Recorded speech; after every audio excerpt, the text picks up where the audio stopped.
Diálogo en Panamericana. Una producción del Departamento Periodístico de Panamericana en su mejor estilo.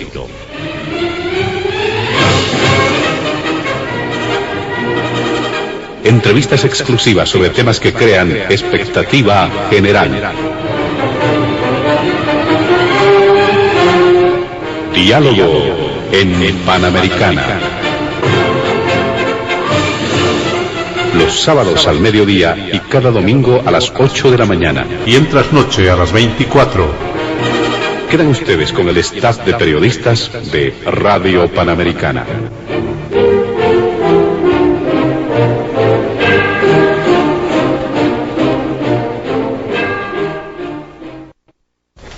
¿Cómo están, amigos de todo el país? Bienvenidos a esta edición de Diálogo en Panamericana. En esta jornada es importante mencionar que vamos a abordar distintos tópicos de la agenda informativa a nivel nacional, sobre todo en relación a recientes sucesos que se han registrado en nuestro país.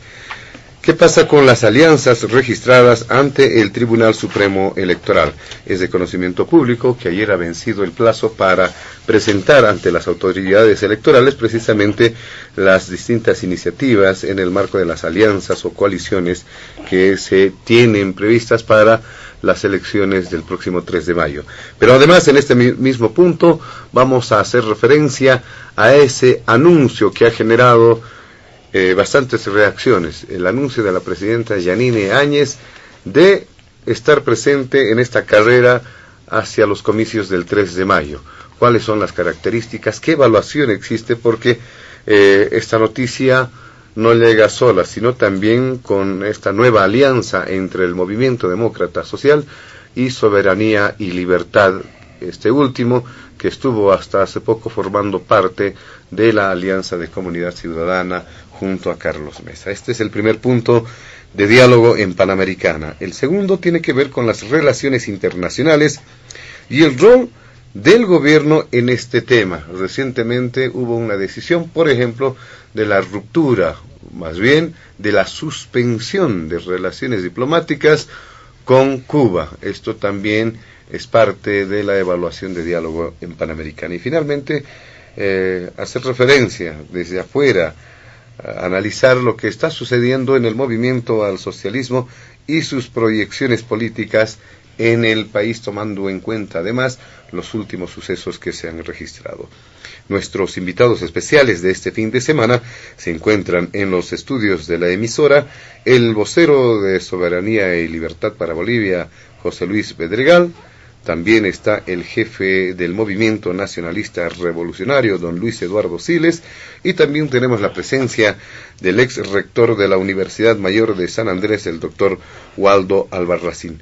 Junto a ellos estaremos desarrollando la agenda de Diálogo en Panamericana, junto a mi compañero de trabajo, Oscar Cruz, y quien les habla, José Luis Flores.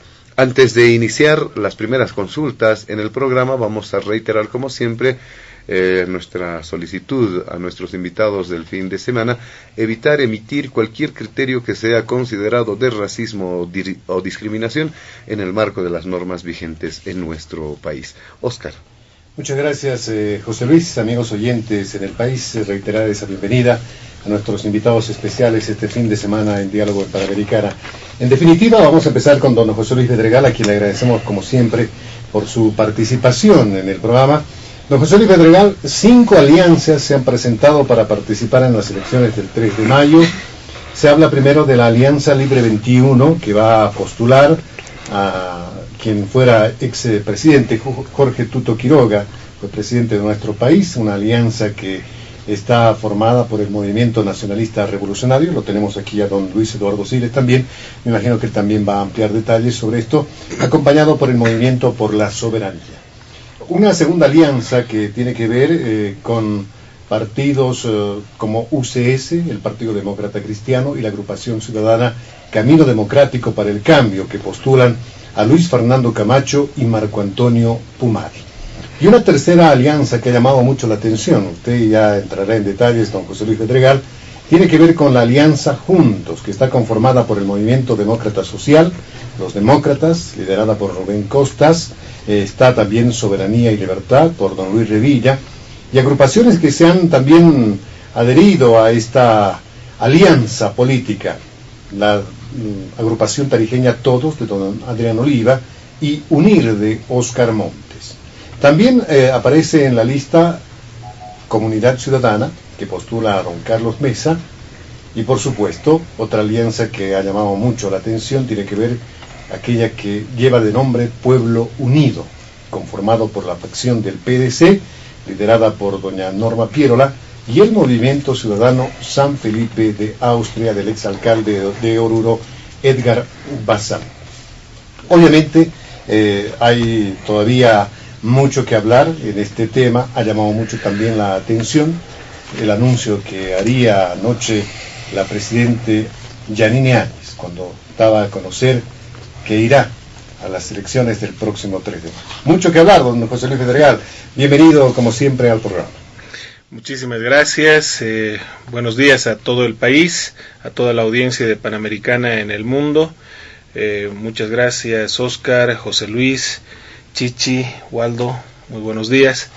Bueno, efectivamente, creo que ayer se ha cumplido un hito dentro del calendario electoral en este camino por fortalecer este proceso de recuperación de la democracia. Creo que estamos dando los pasos pertinentes, la sociedad civil, las organizaciones políticas y las instituciones, para garantizar que tengamos en los siguientes meses un gobierno democráticamente electo y que por voluntad del pueblo tengamos nuevas autoridades. Y en este escenario lo que vemos es, en estos 5 frentes, que seguramente se van a reducir a 4, porque no puede haber 2 frentes con un mismo partido. Tenemos a Creemos y a Pueblo Unido con el PDC participando. Esto no seguramente se va a corregir de acuerdo a la normativa vigente, pero pensando que estos 4 frentes esencialmente reflejan la posibilidad de contar con opciones tanto del ala conservadora, con visiones de país bastante conservadoras, legítimas por supuesto, y en los otros frentes tal vez alas un poco más recatadas, más de centro, que también se van a convertir en una opción para el electorado boliviano. Aquí 4 frentes, la verdad, a mí me parece que son los suficientes. Felizmente es un número pertinente de opciones, en el sentido de que el pueblo puede tener las mínimas necesarias, y tampoco tenemos un extenso número de opciones en frentes. A esto se sumará el Movimiento al Socialismo, seguramente un par de candidatos más, pero todo nos llevaría a pensar que no vamos a tener siquiera los 9 candidatos que teníamos en la pasada elección. Vamos a ser posiblemente menos, pero creo que en esta elección el pueblo boliviano va a tener la oportunidad de tener candidaturas más cualificadas. La presencia de exmandatarios de Estado con mucha experiencia, con mucha capacidad probada dentro y fuera del país, la presencia de líderes sociales importantes que han demostrado sus cualidades en la calle, en el púlpito también, que representan por supuesto sentimientos determinados, y sin duda alguna la presencia de doña Yanine Áñez, que ha mostrado tal vez una nueva faceta de la política, una política más humana, una política más cercana a las preocupaciones del ciudadano, que iremos analizando. En resumen, yo percibo que vamos a tener una boleta, sumando a quienes aún, por supuesto, tienen hasta el 3 de febrero para inscribirse, un abanico de opciones que van a permitir elegir entre buenos candidatos y buenas candidatas. Así que esta es una primera buena noticia para el país.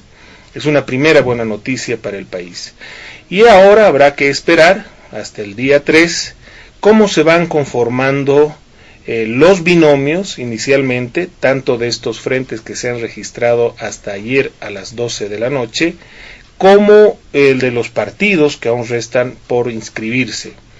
Las listas de senadores y diputados va a ser el tema que seguramente va a estar a partir de ahora en los medios de comunicación para ver cómo se refleja a partir de estas visiones del populismo que representa el MAS, del ala dura que representa el MAS y que por lo visto ha impuesto a su candidato, el sector del centro del escenario político del país, que presentará sorpresas debido además al cambio, a las modificaciones que se han dado en el escenario electoral y la conformación de frentes, y por supuesto las opciones conservadoras que también presentarán seguramente sus mejores candidatos. Creo que este escenario se ha reconfigurado más bien en los últimos días, justamente debido a una decisión muy valiente de la presidenta Yanine Áñez, una decisión que no ha sido fácil de tomar, sin duda alguna, debido a sus altas responsabilidades, pero que marcan la característica personológica de esta mujer, una mujer que ha estado siempre dispuesta a dar la cara, a estar al frente para defender los altos intereses de su pueblo, ¿no? Yanine es una persona que ha estado permanentemente luchando por los derechos de las mujeres, luchando contra la violencia intrafamiliar, luchando al lado de las personas con discapacidad, y que en la crisis de octubre-noviembre ella supo dar la cara de forma, reitero, absolutamente ponderable, supo ponerse al frente en un momento de tensión y de dificultad para el país, en un momento muy complicado y difícil, dio la cara, asumió la histórica tarea de asumir el control del gobierno en condiciones de convulsión social en el país, y ayer, 24 de enero, creo que asume nuevamente una decisión valiente, una decisión histórica, porque en las próximas elecciones del 3 de mayo el pueblo boliviano va a tener la oportunidad, por primera vez, Oscar, de elegir en las urnas a una mujer valiente, a una camba del Beni, a una mujer que va a poder ser elegida, que estamos seguros va a ser elegida por el pueblo boliviano y convertirse de esta forma en la segunda mujer que ocupa la presidencia, pero que por primera vez va a ser electa por el pueblo boliviano. Creo que es una decisión muy valiente, más aún sabiendo que quienes se sienten afectados por esta decisión iban a tener una reacción virulenta, una reacción muy violenta, por distintas razones, desde factores que están muy implicados con visiones machistas de la política, de la sociedad, etcétera, hasta por intereses, por supuesto, de carácter estrictamente político, ¿no? Quienes ya hemos visto que quienes están más afectados con la participación de la señora Yanine Áñez han salido con mucha virulencia argumentando criterios de orden ético, en fin, ¿no? Y bueno, ya veremos también el talante de quienes la critican, pero que en definitiva son pues los que políticamente han sido más afectados con esta decisión, que hay que evaluarla, y que en definitiva va a ser el pueblo boliviano, no los políticos. Va a ser el pueblo boliviano quien evaluará y calificará si esta decisión ha sido o no correcta. Y eso es lo pertinente en democracia, pero creo que Bolivia, en resumen, y termino con esto, va a tener en la papeleta electoral buenos candidatos, buenas candidatas, y entre ellas a la señora Áñez, que ha demostrado que puede cambiarle la cara a la política y que puede darle más humanismo, más humanidad a la acción política y la gestión del Estado. Muy bien, en este primer punto, don Luis Eduardo Siles, ¿habrá algún elemento que pueda de alguna forma establecer una característica, un antes y un después, una vez conocidas las alianzas, se mantendrá más de lo mismo? ¿Cómo observa este tema inicialmente de las alianzas? Y por supuesto la decisión de la presidenta Yanine Áñez de incursionar en esta carrera hacia las elecciones del 3 de mayo. Bueno, muy buenas, José Luis, estimado Oscar, distinguidos José Luis y Waldo y toda la audiencia de Radio Panamericana en Bolivia y en el mundo. Un saludo cordial, gracias por la invitación. Yo creo que efectivamente el tema de la decisión de la señora Áñez es un punto central que ha hecho que reaccionen las redes, que reaccione el país y que se divida nuevamente el país, porque contrariamente a lo que se dice que se está haciendo esto para lograr la unidad, el objetivo el resultado concreto es que instantáneamente se ha dividido el país entre los que están de acuerdo y los que están en desacuerdo con esta decisión. Y yo creo personalmente que me ubico entre los que estamos en desacuerdo. Yo creo que a pesar de mi ya larga experiencia política, tenía yo la ingenuidad de pensar de que los hechos de noviembre, los hechos de octubre inauguraban realmente una nueva era en Bolivia y una nueva era en la forma de hacer política y en el estilo de hacer política. Realmente peco de ingenuo, repito, al decir que creía que toda la oscuridad de los 14 años masistas, donde toda la manipulación, interés personal, donde todo era subalternizar los intereses colectivos por favorecer a los de mi grupo, eso iba a acabar y que aquí se inauguraba una especie de era luminosa donde no era la política hecha por santos, porque la política es incompatible, digamos, con un nivel ético perfecto, lamentablemente aquí y en cualquier parte, pero por lo menos iba a haber cierto respeto mínimo, un cierto decoro, digamos, una cierta ética, y yo creo que esta decisión rompe con todo aquello.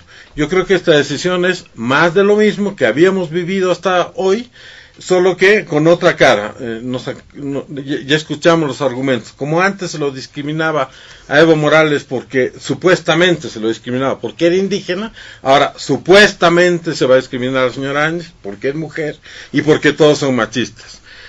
Yo creo que esta decisión será legal, se inscribirá quizás en lo que dice la Constitución, pero no es pues una decisión correcta. Esto es una decisión que equivale a un abuso de confianza. El pueblo de Bolivia le ha dado confianza a este gobierno, que no es un gobierno producto de las urnas, que no ha sacado los votos para hacer gobierno. Es más, el Partido de los Demócratas ha sacado 4.4% de los votos. Solvó, no sé cuánto habrá sacado, pero estaba en otra agrupación política, ahora se ha cambiado. Bueno, Solvó ha estado sus personeros en muchas agrupaciones políticas en toda su carrera, en toda su trayectoria política, ¿no es cierto? Incluido el mismo MAS, incluido el MNR, incluido Mesa, ahora están con esta opción. Pero en fin, no han ganado, digamos, los votos para hacer gobierno, y el pueblo les ha dado la confianza de que a pesar de eso estén en el gobierno. ¿Para qué? Para hacer las elecciones imparciales, serias, serenas, donde todos los participantes tengan una igualdad de condiciones para participar, donde ya no se usa el Canal 7 para hacer propaganda para el que está en el gobierno, donde ya no se usen los aviones, los helicópteros, la infraestructura del Estado para hacer propaganda, en fin. Entonces, esa es la confianza que se le dio y esa es la confianza que acaba de ser vulnerada. Será legal. Pero en muchos países, qué sé yo, la prostitución es legal y no por eso todos ejercen ese oficio. En otros países la droga es legal, no por eso todos se dedican a consumir droga. Sí, será legal, pero aquí hay pues un problema ético, un problema de consistencia en relación al compromiso que se hizo. No solo decir no voy a ser candidata y después igual soy candidata, sino el compromiso era llevar a cabo las elecciones. Yo debo decir, como orgulloso nieto de doña Lidia Gayler, si nos retrotraemos a esa época, el año 79, es una situación bastante similar. El gobierno de entonces tuvo una crisis producto del empantanamiento congresal y al final la presidencia recayó en ella. Y su misión era hacer las elecciones. Y hizo las elecciones. Y después tenía que entregarle la banda presidencial a don Hernán Siles Suazo y como recordamos hubo un golpe de Estado y eso no se pudo lograr. Era exactamente lo que se tenía y quizás, Dios mío, si existe algún tipo de todavía de raciocinio, se puede revertir, es lo que se tiene que lograr ahora, ¿no es cierto? Es ¿Qué va a pasar con la imagen internacional de Bolivia? Es decir, yo he estado en 2 o 3 reuniones de la Comisión Permanente de Partidos Políticos de América Latina, en Nicaragua y en México. En ambas grandes polémicas se armaron, porque eran justo en las fechas después de noviembre, que si hubo golpe o no hubo golpe. Y muchos nos hemos desgañitado señalando que aquí no hubo ningún golpe, que era una insurrección popular, legítima, producto de la frustración de la gente, que la gente con sus manos desnudas luchó contra la represión estatal, etcétera, y que bueno, producto del referéndum, del fraude, etcétera. Ahora, obviamente, las voces de todo el contexto sudamericano van a señalar que se confirma de que aquí hubo una situación más parecida a un golpe que a una insurrección popular. ¿Qué va a hacer la señora Longaric, que acaba de volver de México diciendo lo mismo, ¿cierto? Que este es un gobierno que no se va a dejar tentar por la eterna maniobrita, la eterna avivada, digamos, de los que tienen un poco de poder. Bueno, eso es lo que puedo yo decir en relación a este tema. En relación a las otras candidaturas, yo creo que en democracia cada uno es libre de presentarse y que cada uno tiene el derecho a hacerlo. El contexto de un solo voto, un solo frente, una sola candidatura, ya no hay ese contexto. Se supone que hay un tribunal electoral imparcial, se supone que ya sabemos que las elecciones son creíbles y previsibles, o lo eran hasta antes de esta decisión, y por lo tanto los que se quieren presentar, pues que se presenten y que midan su fuerza en la primera vuelta. Para eso está diseñado el sistema de 2 vueltas, para que en la segunda vuelta solo pasen los 2 más votados, y así tendrá que ser en base a los que se han presentado y los que se sumarán individualmente. Muy bien, muchas gracias, don Luis Eduardo Siles. Damos la bienvenida también al doctor Waldo Albarracín.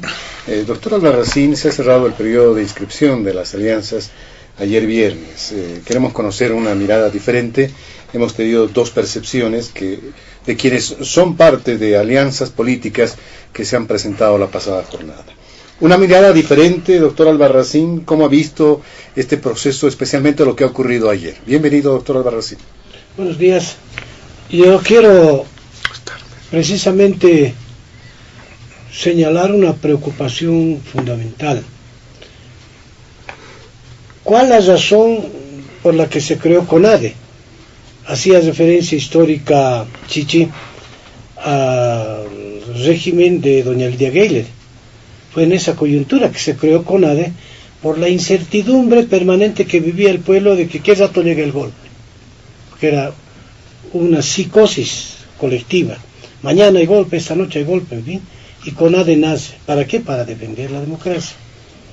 Hace 2 años, concretamente el 2018 se creó CONADE con el mismo objetivo. Unos dirán, había un gobierno constitucional, sí, pero ese gobierno constitucional de Evo Morales rompió todo el Estado de Derecho y se tradujo en una dictadura de control absoluto del Estado, del fraude, de violación incluso o desconocimiento del 21F, en fin, historia que todos conocemos.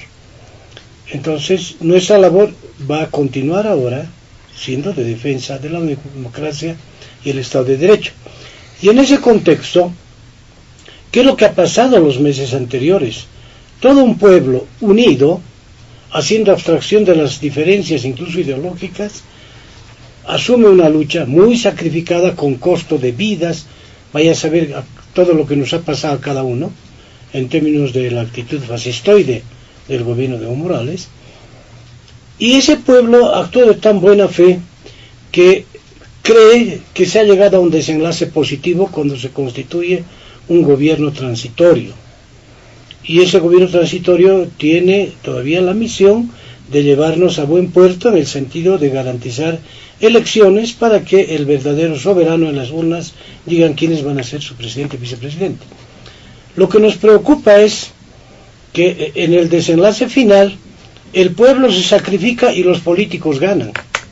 Da la impresión de que ese sacrificio del pueblo boliviano, reitero, con un costo muy alto, hubiese sido exclusivamente para que los políticos reciban en bandeja la posibilidad ahora de velar exclusivamente por sus propios intereses. ¿Y por qué hago esta afirmación enfática?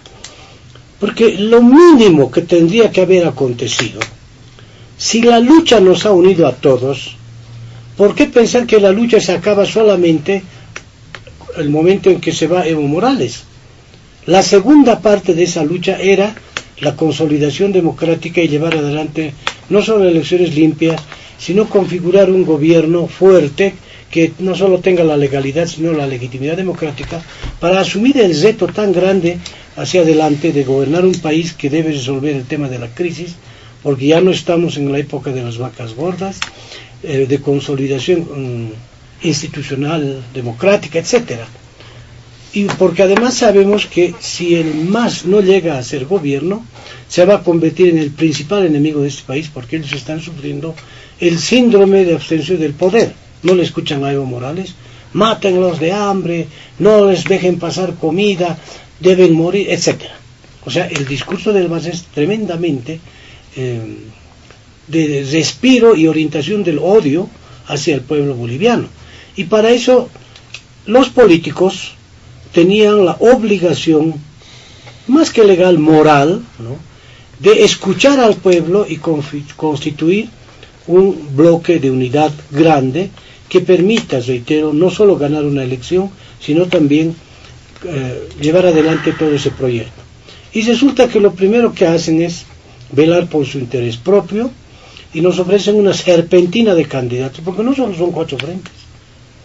Después van a venir más candidaturas y claro, cada uno se considera presidenciable, cada uno se considera imprescindible, cada uno se cree el dueño. Lo único que nos falta que nos digan es: yo he luchado, el pueblo no ha luchado, por tanto yo soy el men. Algo así ya nos han dicho varios de ellos. Entonces hay una indignación ciudadana que queremos reflejar, y no se concentra solamente en el tema de que si la presidenta va a postular o no, sino que la crítica, la interpelación es al conjunto de la sociedad política que no tuvo la sensatez de renunciar a sus intereses propios para seguir insistiendo, reitero, en la materialización de esos intereses, subordinando el interés patriótico, el interés democrático y ese interés legítimo de la unidad. O sea, el pueblo unido quería también que su representación política esté unida. Respecto a la postulación de la presidenta, evidentemente no podemos cuestionar el derecho, no solo que ella tiene, sino en general de todos los protagonistas políticos. Está en la Constitución el derecho a ser elector y elegible. Eso no está en discusión. Lo que pasa es que el respaldo que recibió doña Yanine Áñez se basaba justamente en el proceso en que estábamos involucrados. Yo me pregunto en este momento, cuando uno está en la presidencia, representa a todos los bolivianos, eso tampoco está en discusión. Pero ¿qué va a pasar a partir de mañana? Va a entrar al Palacio, nos va a representar a todos, va a salir a hacer campaña para su organización, ya no va a representar a todos.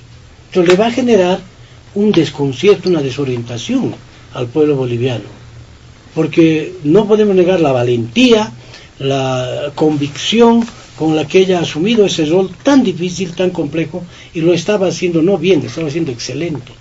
El problema es que alrededor de ella pues hay muchos cuervos, ¿no es cierto?, hay muchos buitres que han tratado de convencerla para que, velando ya por su interés propio, le digan: no, tú eres la presidenciable, y por tanto, claro, porque al llegar ella de candidata, están viendo su posibilidad de ser senadores, de ser diputados, etcétera, de entrar en la franja de seguridad, pero ahí ya no están velando por el derecho del pueblo, están velando por su interés propio.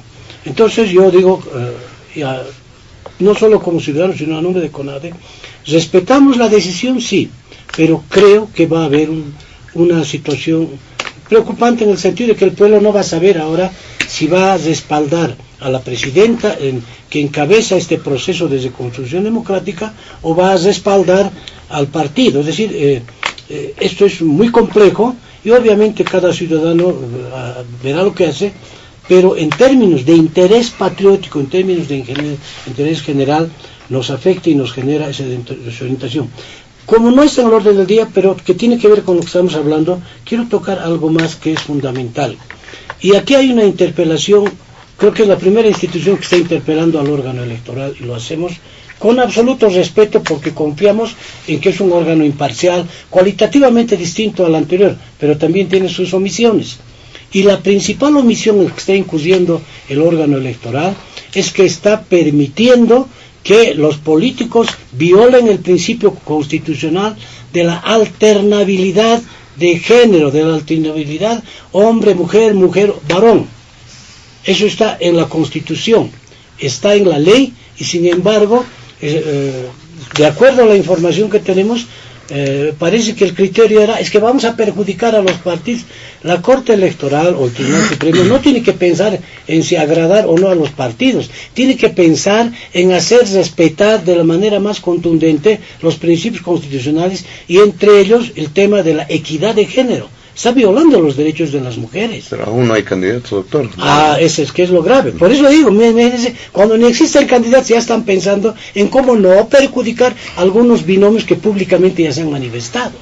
Entonces, el órgano electoral, y ojalá me estén escuchando, no está para velar por los intereses del partido, sino para velar por la democracia, el respeto a los principios constitucionales, y uno de esos principios es el de la alternabilidad de género. Ahora me dirijo a los frentes que hasta ayer se han consolidado y otros más. Están equivocados si piensan que el pueblo les va a admitir que en sus candidaturas, en sus binomios, vayan 2 varones o 2 mujeres. Acá, si el candidato a la presidencia es varón, y obligatoriamente la candidata a vicepresidente tiene que ser mujer, o al revés.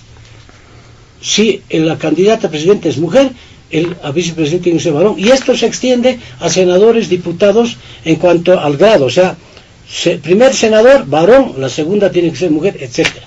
Esperemos que lo cumplan. Mucho cuidado, que porque ese afán de angustia de poder y velar por sus intereses personales, se olviden de lo que prevé la Constitución y la ley del régimen electoral. Entonces, hay una preocupación en el pueblo, pero no por eso vamos a pensar que todo está perdido. En todo caso, yo quiero rescatar de todas maneras los principios que nos han inspirado para esta lucha.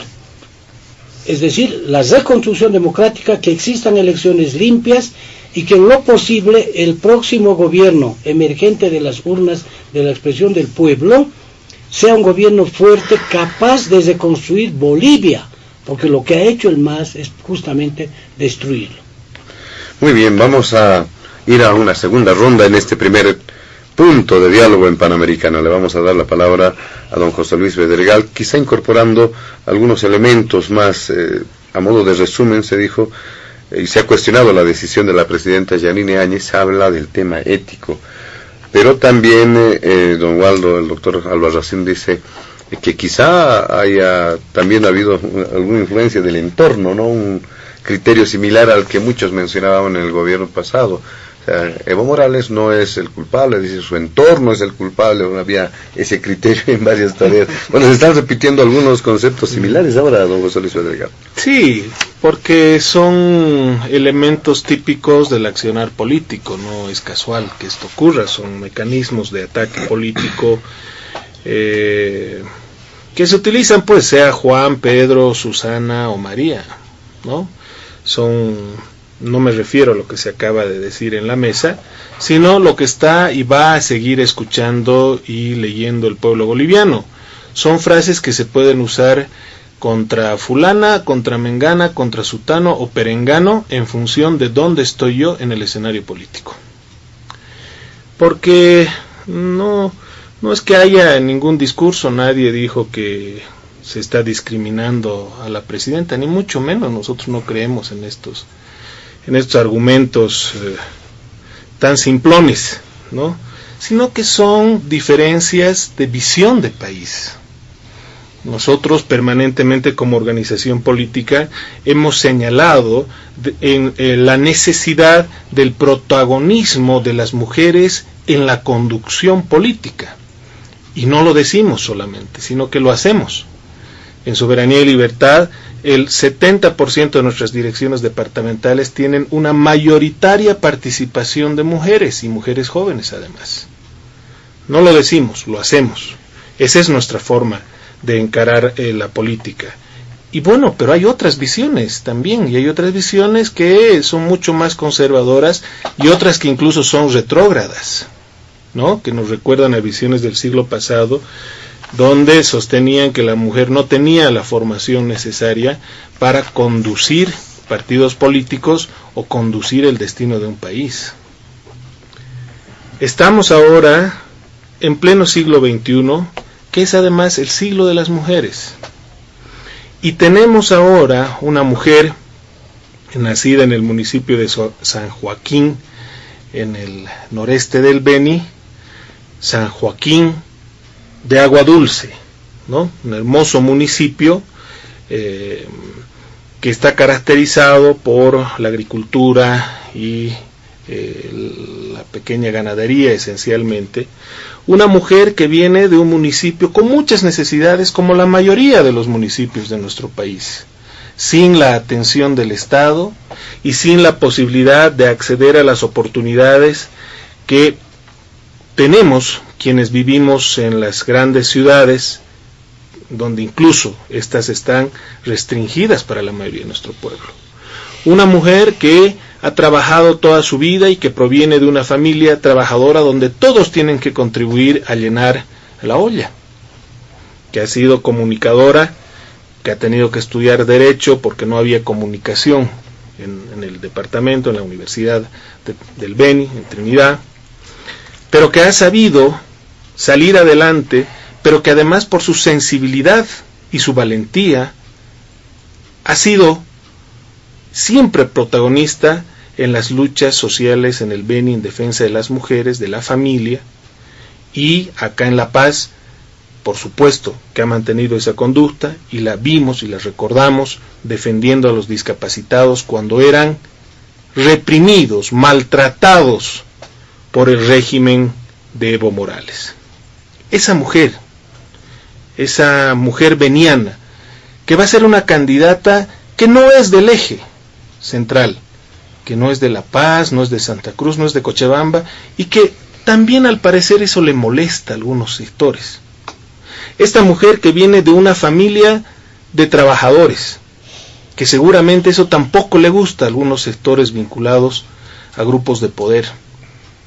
Esta mujer valiente, por supuesto pues, que tiene todo el derecho constitucional de asumir una candidatura. Y yo no creo que seamos ninguno de los que estamos acá en la mesa quienes podamos decir si puede, no puede. Yo insisto, es el pueblo boliviano que en definitiva tendrá que decir si hizo bien, si hace bien o no. Porque además, argumentar criterios basados en un supuesto cuestionamiento ético, cuando todavía no ha hecho nada, no ha movido un dedo, pero ya se le está juzgando porque va a usar los recursos del Estado, va a hacer lo mismo que ha hecho Evo. O sea, ¿qué? Ese es un despropósito, esa es una impostura, pues. O sea, estamos peor que en el gobierno de Morales, donde no ha hecho nada la señora, ayer anuncia su candidatura, pero ya, listo, ya la hemos juzgado. Es antiética, y ha usado los recursos del Estado, etcétera, etcétera. No pues, o sea, seamos más serios, ¿no? Aquí habrá que darle pues el beneficio de la duda y veremos cómo una vez que se oficialicen las candidaturas, se las inscribe, etcétera, veremos si el comportamiento de esta potencial candidata o esta candidatura anunciada efectivamente hace una campaña como pretendemos hacerla, muy transparente, muy limpia, muy austera, sin necesidad de ninguna manera de recurrir a los recursos públicos. Porque esto, no es pues que un mandatario, cuando está en el ejercicio de sus funciones, per se hace uso de los recursos públicos, por favor. O sea, no es Bolivia el único país donde, estemos de acuerdo o no, los mandatarios pueden postularse en un proceso electoral, ¿no?, sin que hagan uso de los recursos del Estado.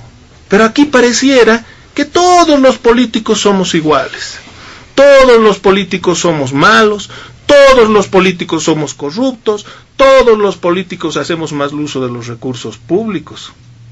Vaya. Y además me llama la atención cuando los políticos, hablamos de los políticos en tercera persona. O sea, si hay una cosa que le hace mucho daño a la política, porque la política en Bolivia está muy venida menos, está muy desprestigiada, es que los propios políticos hablen mal de los políticos. ¿Se imaginan si los doctores hablaran mal de los médicos? Si los médicos hablaran mal de los médicos. Dios, nadie confiaría en el sistema de salud, que ya tiene sus problemas. Pero creo que tenemos que ser un poquito más cuidadosos si queremos tener un sistema político, que además lo reclamamos, sea mínimamente sólido. O sea, no podemos nosotros mismos socavar el sistema político, que es un sistema de organización de la sociedad, ¿no? Y pretender que tengamos una democracia sólida.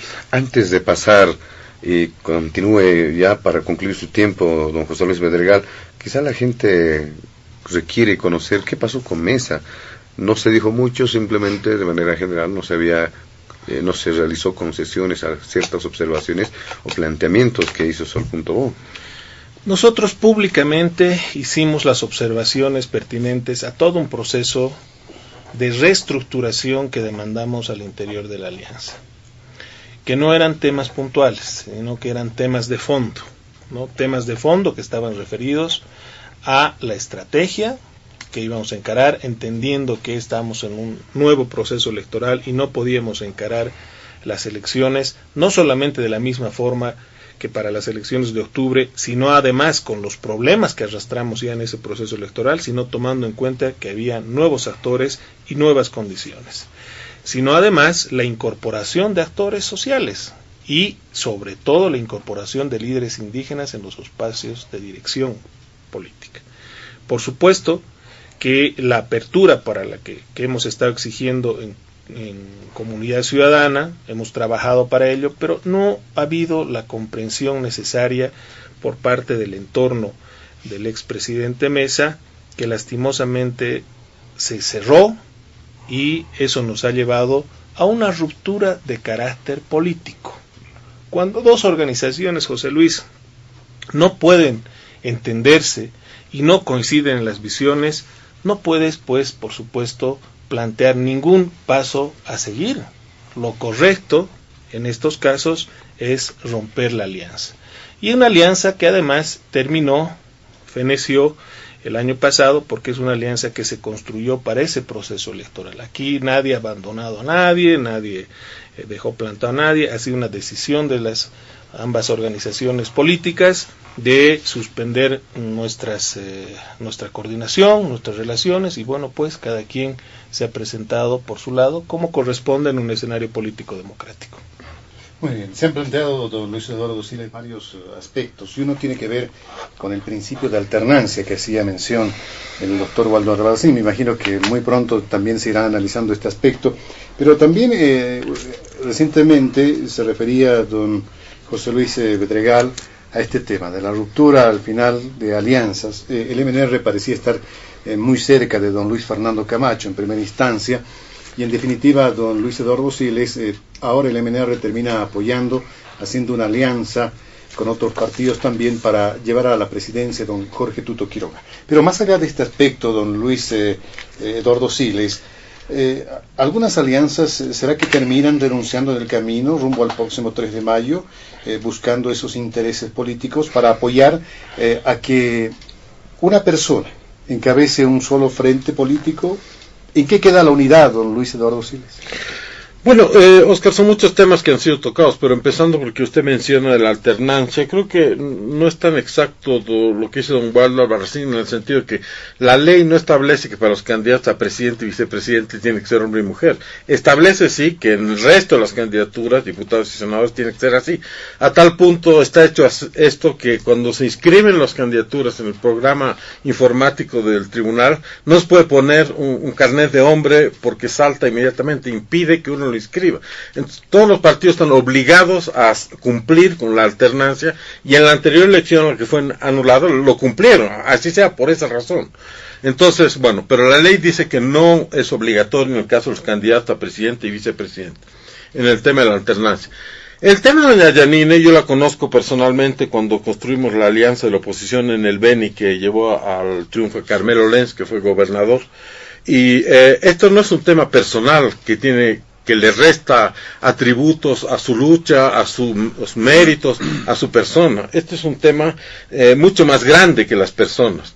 Y bueno, simplemente un comentario en el tema de las mujeres. Claro, el problema con el MNR es que siempre puede presumir lo que otros no pueden presumir, ¿no es cierto? Puede presumir el MNR de haberle dado el voto a las mujeres el año 52, de haber tenido la primera presidenta mujer, de haber hecho el primer viceministerio de género, de haber tenido la primera jefa de partido político mujer, que fue doña Mirta Quevedo, las primeras diputadas mujeres, en fin.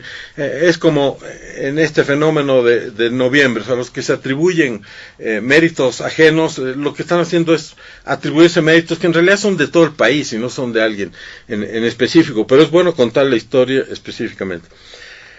Y 3, ya hay pues muchos comportamientos en este gobierno que nos muestran ya las orejas del lobo, ¿no es cierto? Es decir, la idea de que lo que tanto se criticó es lo mismo que se va a hacer. Los comportamientos que más censuré es exactamente lo mismo que voy a hacer. Perdóneme, pero sí ya han hecho cositas, ¿no es cierto? El aparato del Estado, los ministros de este gobierno, estuvieron ya operando para la candidatura de la presidenta. El señor Murillo lo estuvo haciendo, el señor Núñez lo estuvo haciendo llamadas, desplazándose, etcétera. ¿Eso es correcto en un gobierno que se dice transparente, que no ha sido elegido? En mi opinión, no es correcto. El señor Murillo también nombró a su hermana consulesa en Miami, ¿no es cierto? ¿Eso es correcto? ¿No es correcto? ¿Es grave? ¿No es tan grave? Yo no creo que sea, digamos, realmente una ruptura en relación a las prácticas del pasado. Por último, los argumentos que se utilizan son los mismos que utilizaba don Evo Morales, ¿no es cierto?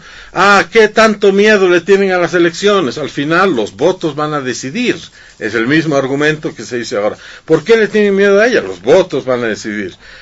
Tiene derecho, todos tenemos derecho. Es constitucional, etcétera, etcétera, etcétera. Son el mismo tipo de argumentos. Esta es una historia que se ha repetido muchas veces en la historia de la humanidad, ¿no es cierto? Que los que cambian un sistema acaban pareciéndose al sistema que cambiaron.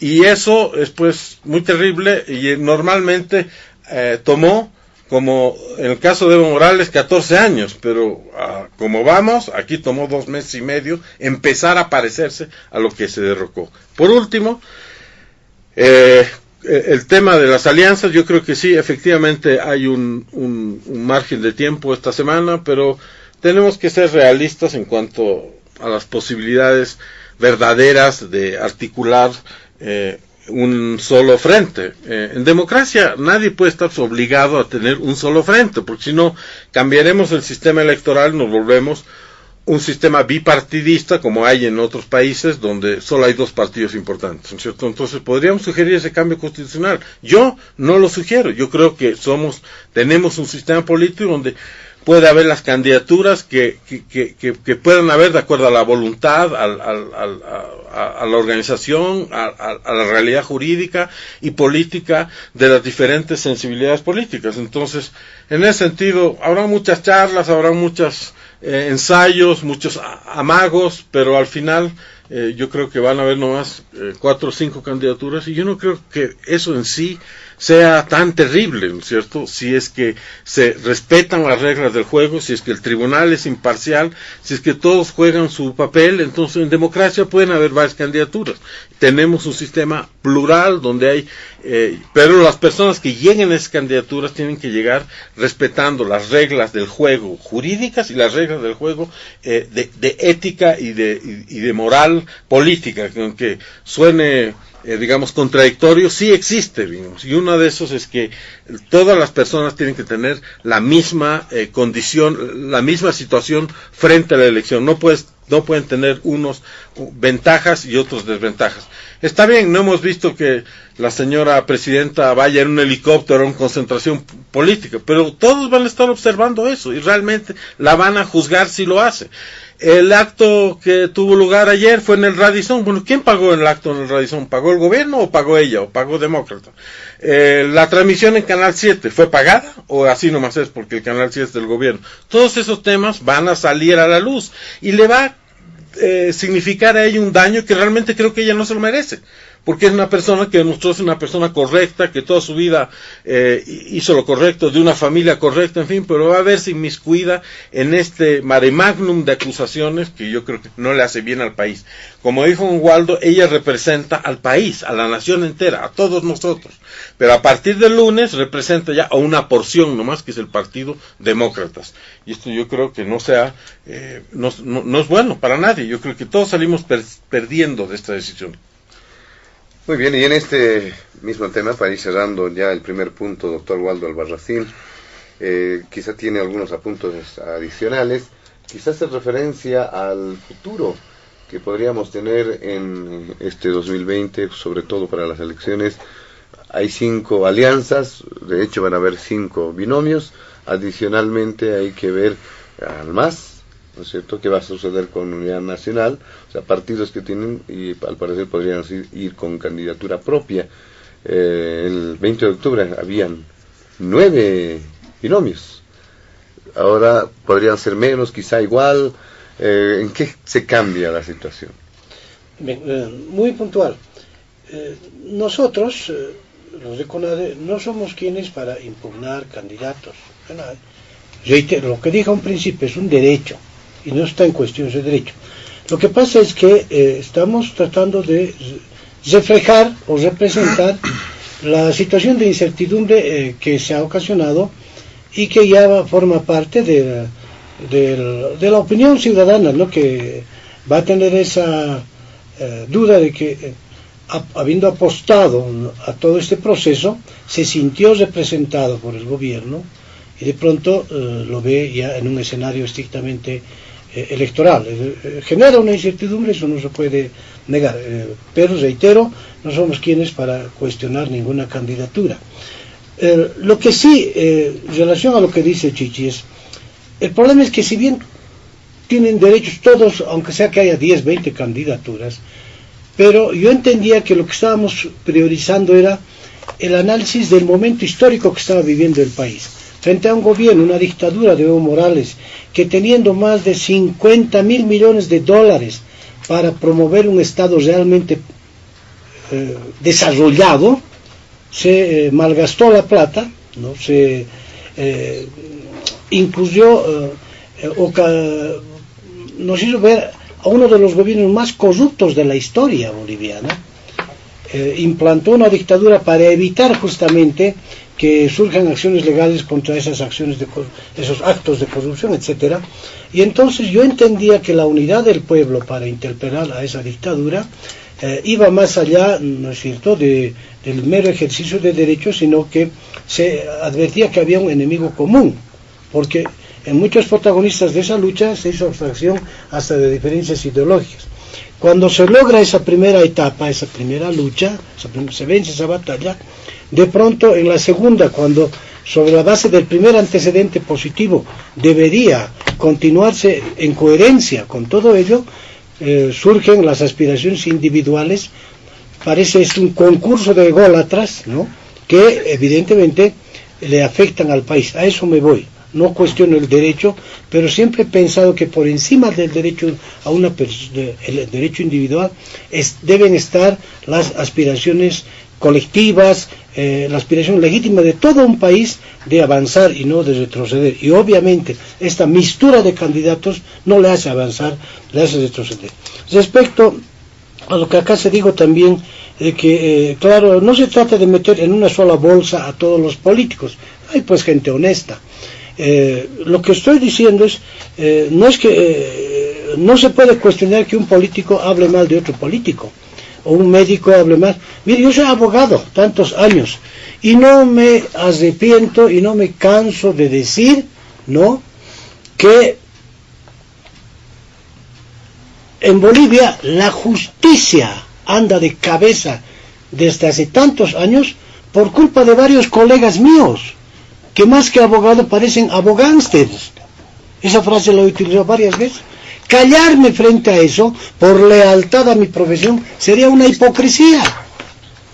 Y lo más grave, que los políticos, ¿no?, han utilizado al órgano judicial de acuerdo a su interés, en diferentes etapas. Por eso es que los jueces y fiscales en algún momento eran movimentistas, después se volvieron miristas, luego adenistas, después masistas. Ahora ya no sé qué serán, ¿no es cierto? Miran con los ojos de quien está gobernando, escuchan con las orejas del quien está haciendo el poder y trafican con la justicia. Entonces, pues, ¿cómo no voy a hablar contra muchos de mis colegas abogados que están, reitero, prostituyendo la justicia boliviana? Por eso no acepto lo que dice el licenciado Bedregal. Claro que hay la obligación. Lo peor que nos puede pasar es, si tú no eres corrupto, pero permites que el de al lado se corrompa, eres tan corrupto como él. Entonces es un tema de principio. Finalmente, el tema del futuro hacia adelante. Miren, se van a realizar las elecciones, ojalá que se cumplan las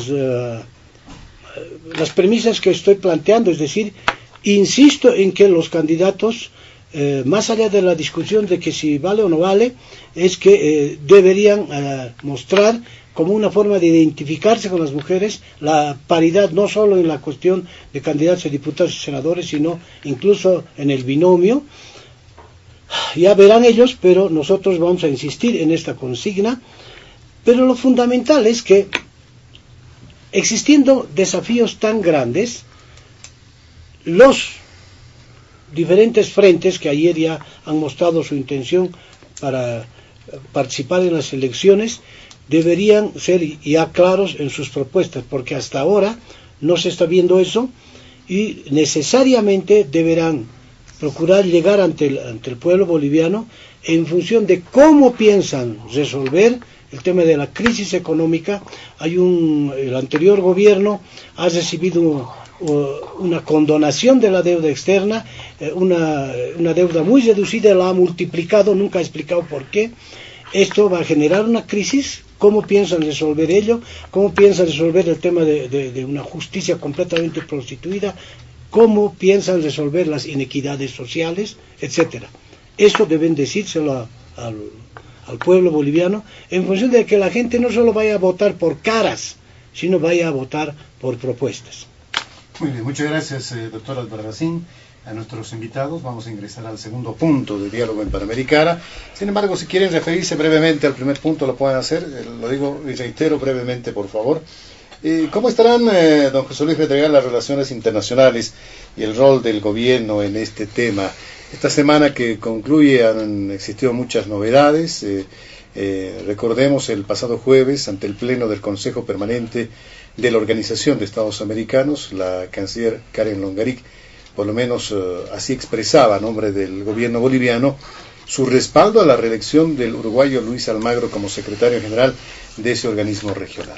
Pero otro de los hechos que también ha marcado información esta semana tiene que ver el anuncio de tanto Estados Unidos como Bolivia, que han anunciado envío de nuevo embajador de Estados Unidos a Bolivia para avanzar, dicen, en la restauración de la relación bilateral. Pero otro hecho que marca la agenda informativa internacional tiene que ver con la decisión de romper relaciones diplomáticas de parte de nuestro país con Cuba. Es un aspecto muy importante que imagino van a ser anunciados. Argentina está ahí también, por supuesto, por medio, en otros temas de interés internacional, porque ahí está el expresidente Evo Morales. También existió un cruce de palabras entre autoridades del Ministerio de Relaciones Exteriores de nuestro país con los de Argentina. Don José Luis Bedregal, este punto, por favor. Bien, antes creo que es importante señalar que no podemos intentar, es un error político, el pensar que un intento de atemorizar a la población, señalando de que la decisión de la presidente Yanine pone en riesgo la democracia, como he escuchado en intervenciones el día de ayer, puede ser un argumento válido, o como acá se ha querido insinuar. Eso no es verdad, ¿no? La democracia está caminando por donde tiene que caminar, se están cumpliendo los pasos que se habían previsto y que se tenían que dar, y ese proceso electoral que nos va a devolver la democracia tal como la queremos los bolivianos está garantizado o tiene que estar garantizado esencialmente por un Tribunal Supremo Electoral imparcial y creíble, que goce de la confianza, como goza hoy, de la confianza del pueblo boliviano. Escuché a algunos políticos ayer señalar de que cómo era posible, si el presidente del Tribunal Electoral ha sido designado por la presidenta, ¿cómo vamos a confiar? No, o sea, no se puede extrapolar lo que vivimos en el pasado reciente y lo que hoy tenemos, tomando en cuenta que la presidenta ha tenido el tino y la decisión acertadísima de nombrar no a un allegado suyo, al contrario, ha tenido el tino de nombrar a un hombre absolutamente probo, como es el actual presidente del Tribunal Supremo Electoral, que sin duda alguna, si no me corregirán los presentes en la mesa, goza de la confianza, creo, de todos los bolivianos. Y además, por supuesto, del presidente del tribunal, tenemos 6 otros vocales electos por distinto mecanismo, y que sin duda representan o estarán allegados a otros sectores, pero lo que aquí tenemos es un tribunal electoral que, con la decisión de la presidenta de ser candidata o no, goza pues por supuesto de la confianza. Decir otra cosa sería una irresponsabilidad. Tenemos un Tribunal Supremo Electoral que garantiza un proceso electoral transparente. Lo segundo, aquí lo ético no es si la presidenta Yanines, esta mujer del Beni, se presenta o no a las elecciones, sino cómo va a manejar y administrar este nuevo escenario y, más específicamente, cómo va a mantener su rol de candidata y la administración de los recursos. Sin contaminar una cosa con otra, porque yo le aclaro a Chichi que, por ejemplo, ayer el Canal 7 no solamente dio cobertura a doña Yanine Áñez, sino absolutamente todas las alianzas, las grandes y las pequeñas, con entrevistas, en fin, con todo lo que tenían que cubrir. Y, sin duda alguna, una de las cosas que más vamos a cuidar es esto que señalas, José Luis, dejar en líneas separadas la actividad de campaña y el gobierno que se encargue del gobierno. Los ministros son políticos, pues obviamente, o sea, tienen que hacer política, si no le estamos mintiendo al pueblo, o sea, no es pues así, o sea, tienen que hacer política, lo que no tienen que hacer es utilizar los recursos públicos para hacer política. Y esto siempre ha sido así, aquí no estas comparaciones forzadas de que en el más era igual, en el más, en el menos, en el PIR, en el POR y en el PRUM, es pues así, porque la política es así, de tratar de mentirle al pueblo y decirle no, es que son las monjitas las que hacían política. No es verdad, pues, o sea, la política la hacen los políticos y los gobiernos están a cargo de los políticos, o sea, no nos vayamos por las ramas y no le mintamos al país. Lo segundo, coincido con don Waldo Albarracín, la crítica siempre es positiva, no solo que es positiva, sino que es necesaria, pero en el escenario de los políticos, lastimosamente, este accionar pareciera tener ya un carácter compulsivo, ¿no? Por supuesto que la crítica es necesaria, pero si la política en Bolivia la hacemos 99% siempre basada en tratar de dañar al otro, en atacar al otro, por supuesto que lo único que hacemos es contribuir al deterioro de la imagen de la política, porque lo que no hacemos es más bien tener posiciones constructivas.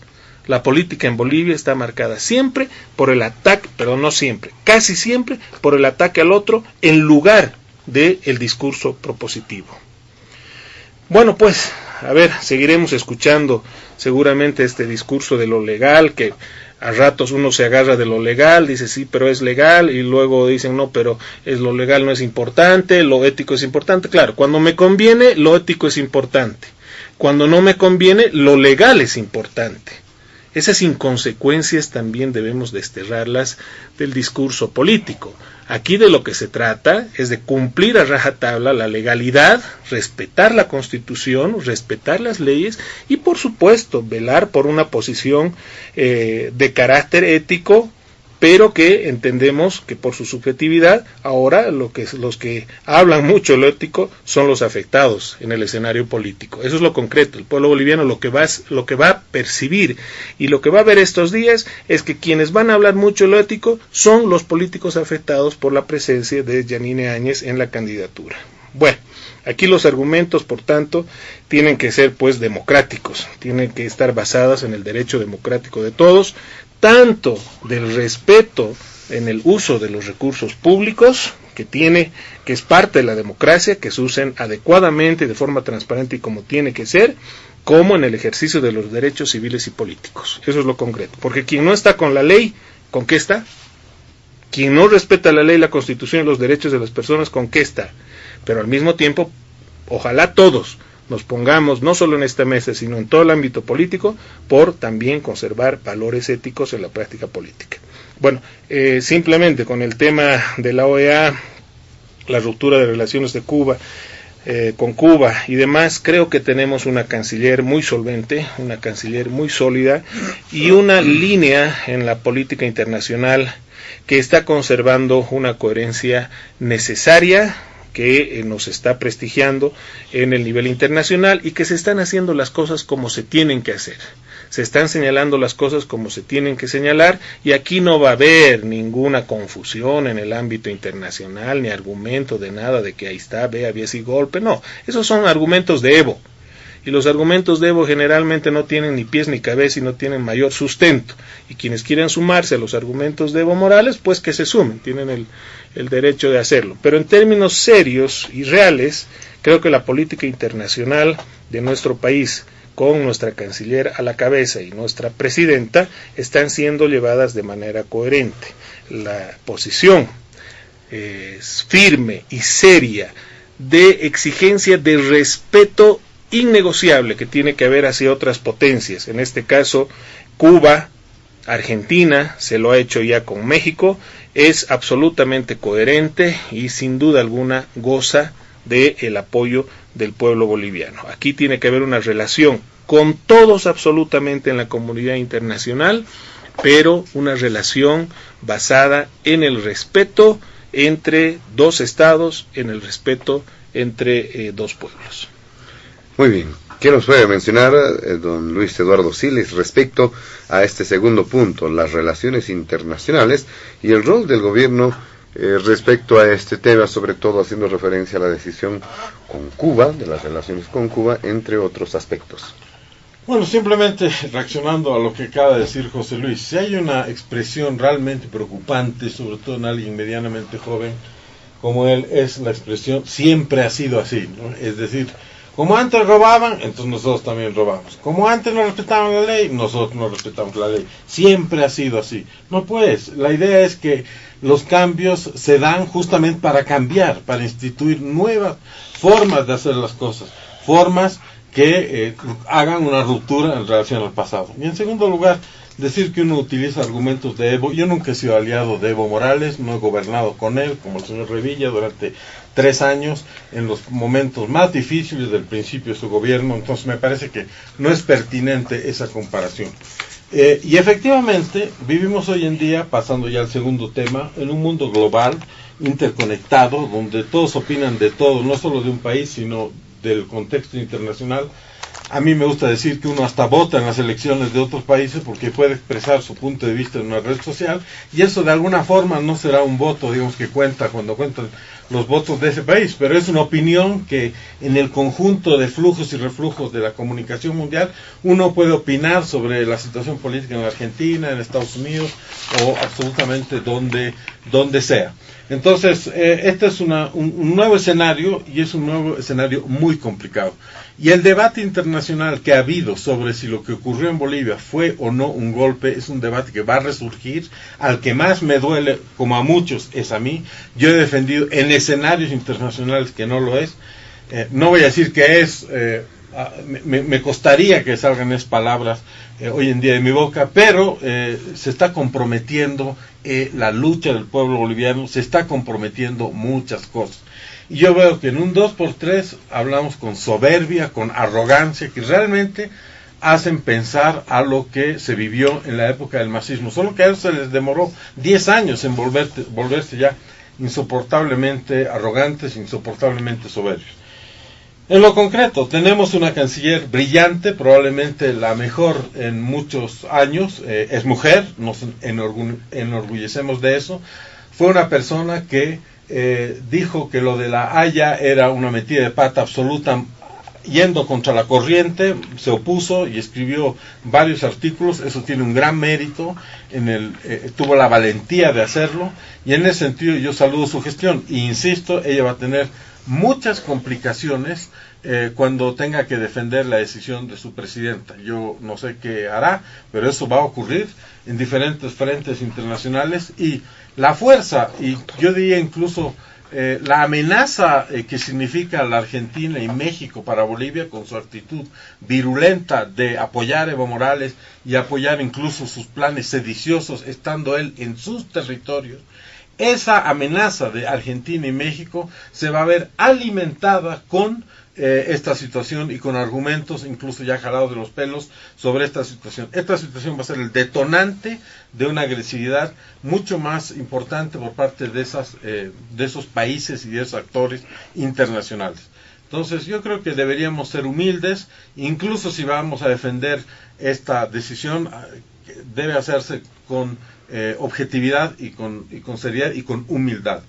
Por último, yo creo que no es bueno irse de un extremo al otro, ¿no es cierto? Yo saludo que hayamos restablecido relaciones con Estados Unidos, con Israel, por ejemplo, que era un absurdo realmente no tener relaciones con Israel, pero tampoco creo que por eso tenemos que decir que el pueblo palestino no existe, que su problema no es un problema, que su lucha no es una lucha, ¿no? Yo creo que como país lejano, además de esos escenarios, tenemos que tener una relación tanto con Israel como con el pueblo palestino. Lo propio con Cuba, ¿no es cierto? Es decir, durante años en los diferentes gobiernos hemos tenido una relación con Cuba, está bien, ellos mandaron sus médicos, que no eran médicos y todas las cosas que se han denunciado, pero eso es un tema que concernía al anterior gobierno y no necesariamente al pueblo de Cuba. Entonces, yo creo que deberíamos realmente mantener una posición internacional donde se privilegie los intereses del país y no se siga ideologizando, pero al revés ya también las relaciones internacionales. Es decir, aquí lo que interesa a Bolivia es lo que debe ser el camino que asuman las personas en el ámbito internacional, como doña Karen Longaric, que insisto es lo mejor que nos podría haber pasado a ese nivel. Muy bien. ¿Qué nos tiene que decir en este punto don Waldo Albarracín? ¿Cómo estarán las relaciones internacionales de nuestro país? Parecen haber tomado otro rumbo, ¿verdad? De pronto se rompen relaciones con Cuba, se tendrá un embajador después de muchos años de Estados Unidos en nuestro país. ¿Qué análisis hace el doctor Albarracín sobre las relaciones internacionales? Bien, simplemente mencionar previamente el hecho de que la Constitución Política del Estado establece principios, y esos principios no son simples referentes éticos, son imperativos categóricos para que no solo las leyes, sino la actitud de las instancias de poder se sometan. En mi primer curso de Derecho me han enseñado de que una de las fuentes principales del derecho son los principios generales del derecho. Entonces, ¿sabe por qué menciono esto? Porque tengo la información de que en el órgano electoral precisamente se quieren negar al tema de la alternabilidad de género, porque son principios, no es letra específica señalada en la norma, y eso es muy grave, porque si los principios no van a tener prioridad, no solo para la norma inferior, sino para las decisiones que se asuman, estaríamos prescindiendo del sentido de país democrático que tenemos. Bueno, pero ya en cuanto a la pregunta que me están planteando,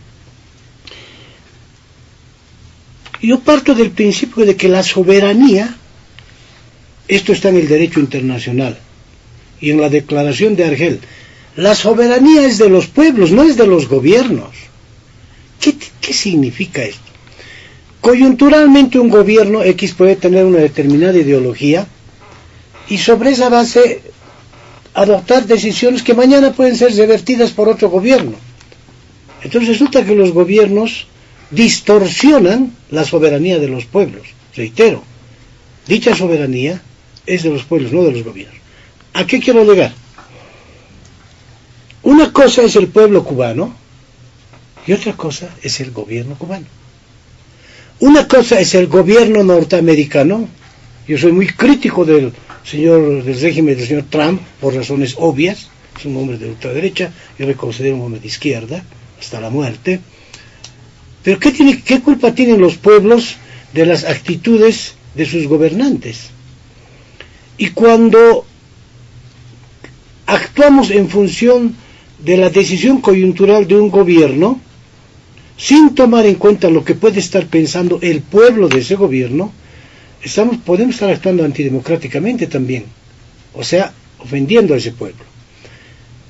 No estuve de acuerdo nunca con el rompimiento de relaciones con Estados Unidos, porque los más perjudicados han sido los bolivianos, especialmente los compatriotas alteños, los pequeños productores, ¿no es cierto? Muchos han tenido que cesar sus empresas por semejante actitud y error del anterior gobierno. Bien, ¿por qué tendríamos que cambiar en relación a Cuba el punto de vista? Más allá de las actitudes del gobierno cubano, lo importante para el Estado boliviano y para el pueblo boliviano es pensar en el pueblo cubano. Y en ese sentido es obvio que cualquier rompimiento de relaciones con Cuba, utilizando el mismo parámetro que con Estados Unidos, no corresponde.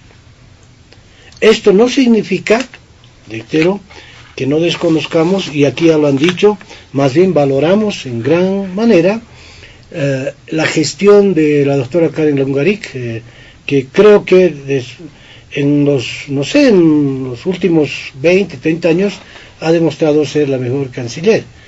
Por un aspecto elemental, lo que pasa es que conoce pues derecho internacional, es una experta, derecho internacional público, derecho internacional privado, derechos humanos, etcétera. Y lo que hacían los anteriores gobiernos, y especialmente el Evo, como ponía a sus compinches de canciller, entonces es obvio que la política de relacionamiento internacional iba en picada hacia abajo, porque desinstitucionalizó la representación diplomática y más. Te encontrabas cualquier cosa como embajador y otros cargos, que no entendían un pepino de su función. Y entonces obviamente en esas circunstancias resalta la actuación de Karen Longaric, justamente porque es una experta, y eso le beneficia al país más que al gobierno, obviamente, ¿no es cierto? Tenemos que valorar. Pero también es fundamental que se escuche. Este gobierno y la propia canciller debe escuchar este principio que mencioné hace un momento. La soberanía es de los pueblos, no de los gobiernos.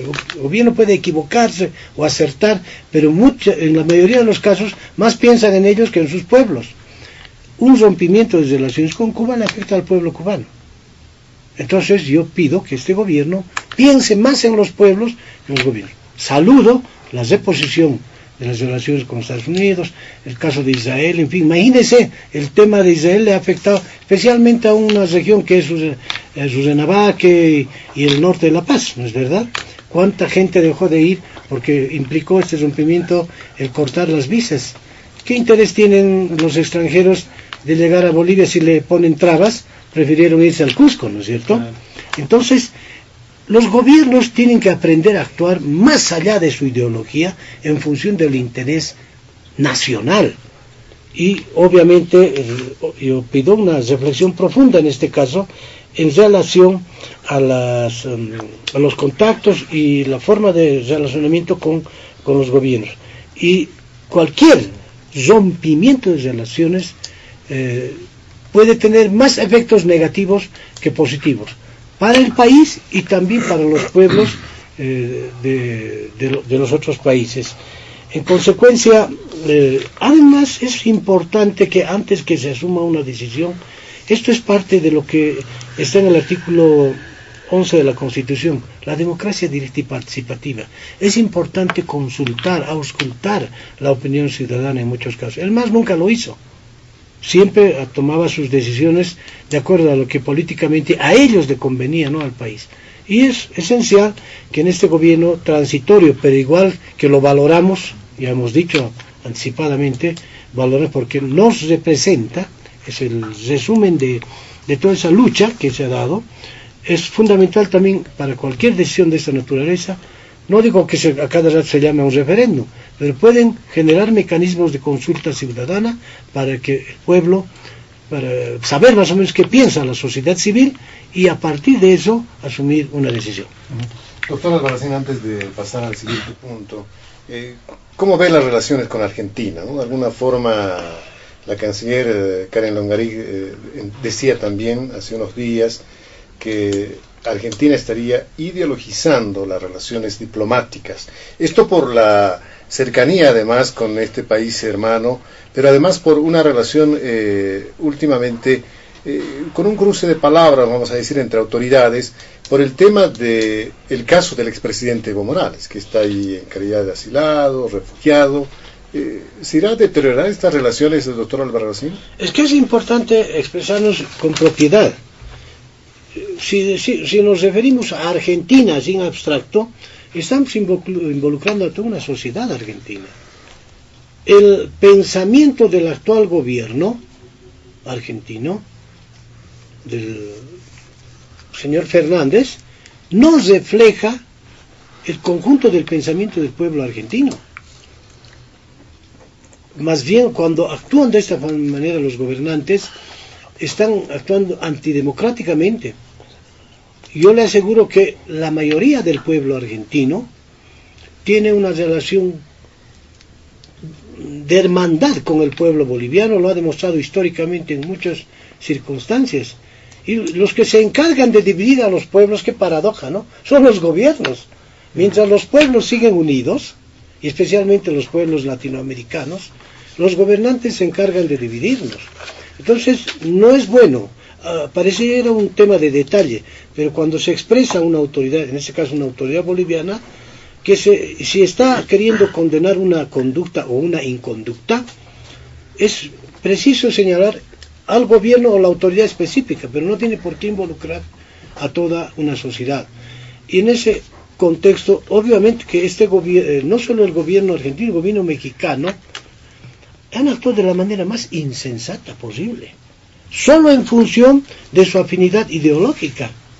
Pero el pueblo mexicano merece nuestro profundo respeto, como el pueblo argentino, el pueblo cubano o el pueblo norteamericano.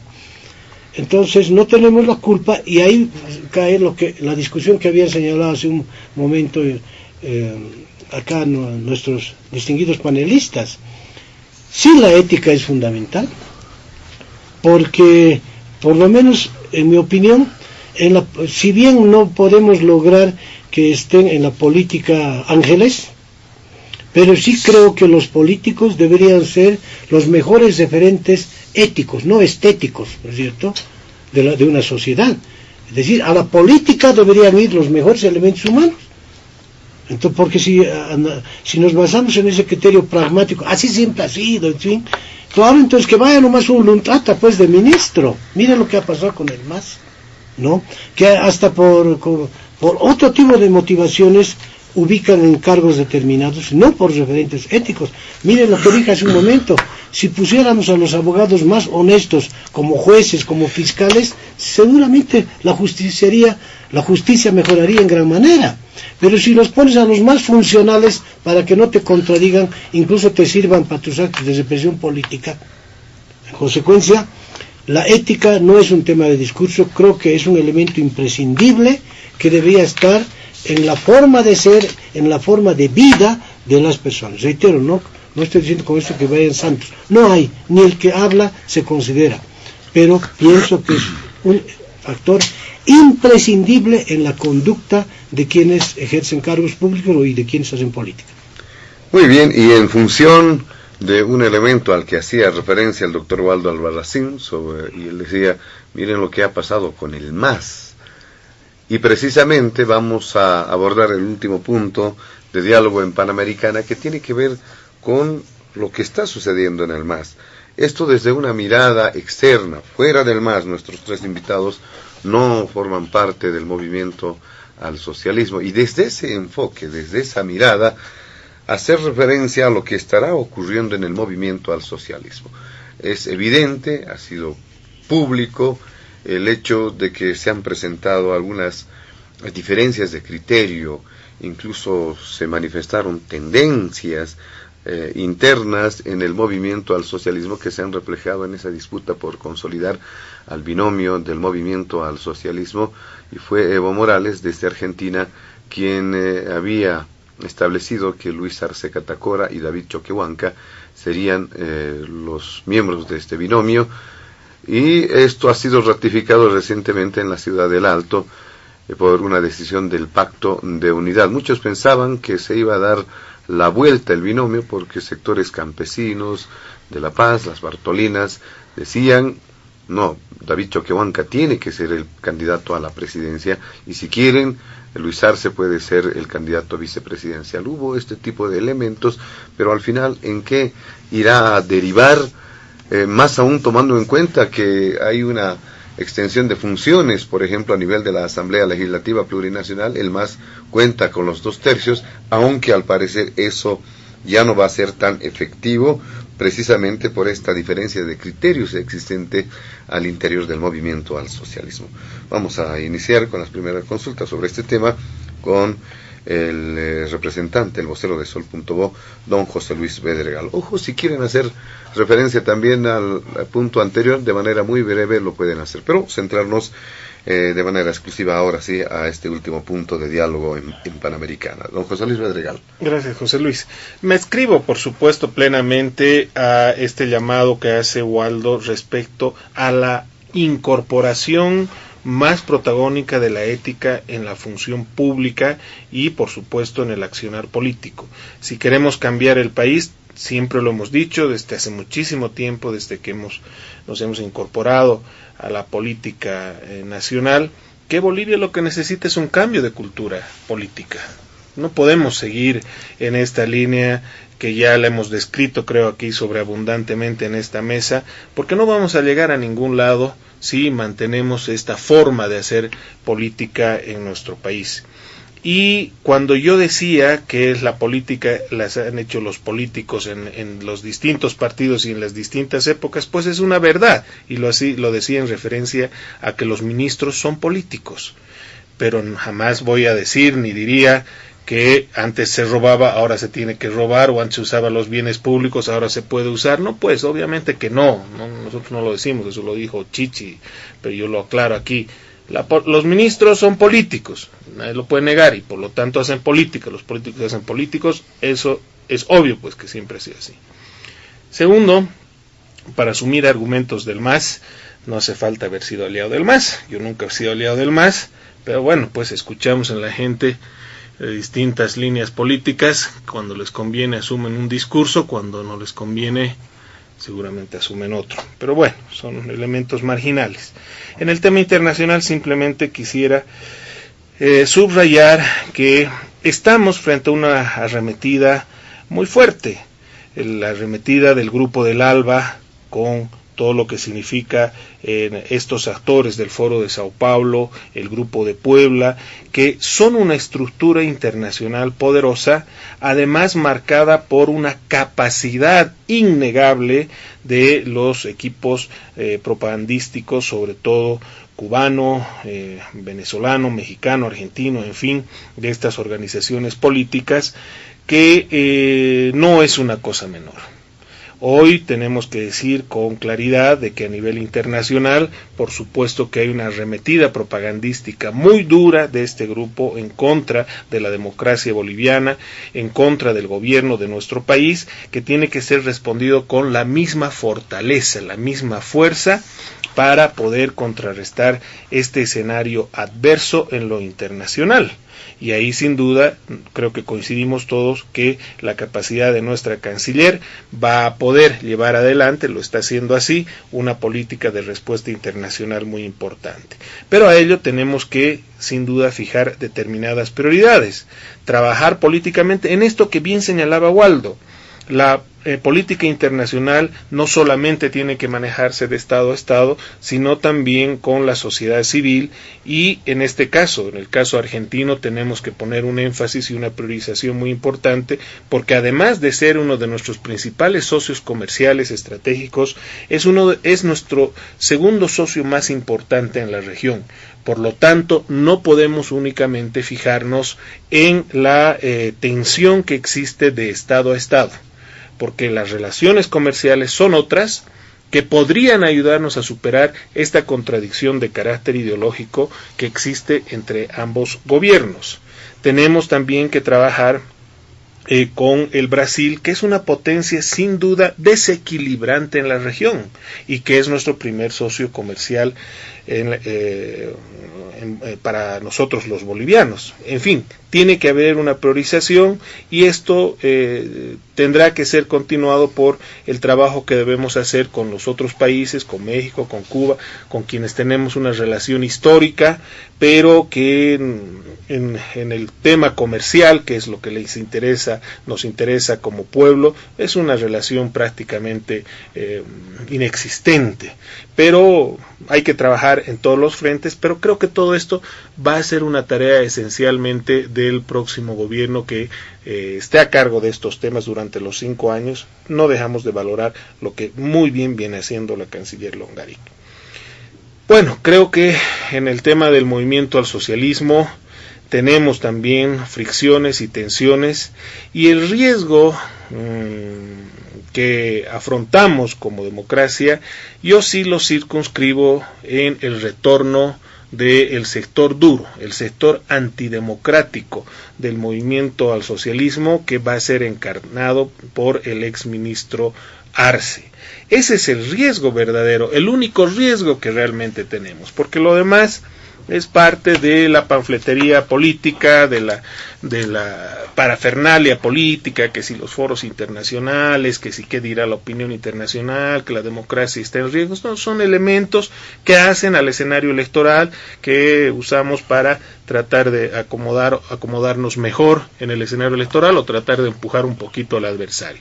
Aquí el riesgo real y concreto es el retorno de estos sectores antidemocráticos del MAS. Para ello, por supuesto, sabiendo, porque así están en todas las encuestas, que el movimiento al socialismo con esta ala va a arrastrar a su voto duro, va a conservar un voto duro, creemos que sus proyecciones se van a limitar ostensiblemente, sobre todo en el sector de los sectores emergentes, económicamente emergentes, en los sectores urbanos también, y que va a marcar un descontento creciente en el sector rural por todo lo que ha acontecido en estos últimos meses. Son limitadas las proyecciones políticas del movimiento al socialismo, que entendemos van a centrar sus objetivos estratégicos esencialmente en garantizar al menos 1/3 del Congreso, con el afán de bloquear cualquier tipo de reforma constitucional, con el afán sobre todo de bloquear un juicio de responsabilidades al señor Evo Morales. Ese es el objetivo de fondo del movimiento al socialismo y de Evo Morales hoy. Su objetivo estratégico ya no es recuperar el poder a través de las urnas. Su objetivo estratégico es proteger la figura del caudillo. Y en eso están. Y esto ha sido claramente identificado por el sector democrático del MAS, que por supuesto se ha puesto en contradicción con esta intención y ha tratado de generar una alternativa, sabiendo que además esto lo único que conseguiría es proteger al caudillo y seguramente darle espacios de representación en el Senado y el Parlamento a los privilegiados de siempre, ese entorno de Evo Morales que vivió de los privilegios del poder, que estuvo a cargo de las instituciones públicas, el que las distribuyó entre sus familiares, entre sus adeptos, de una manera vergonzosa, que ocupó en el legislativo también todas las presidencias de comisiones, etcétera, etcétera, ¿no? Y que vivieron privilegiados disfrutando de las mieles del poder.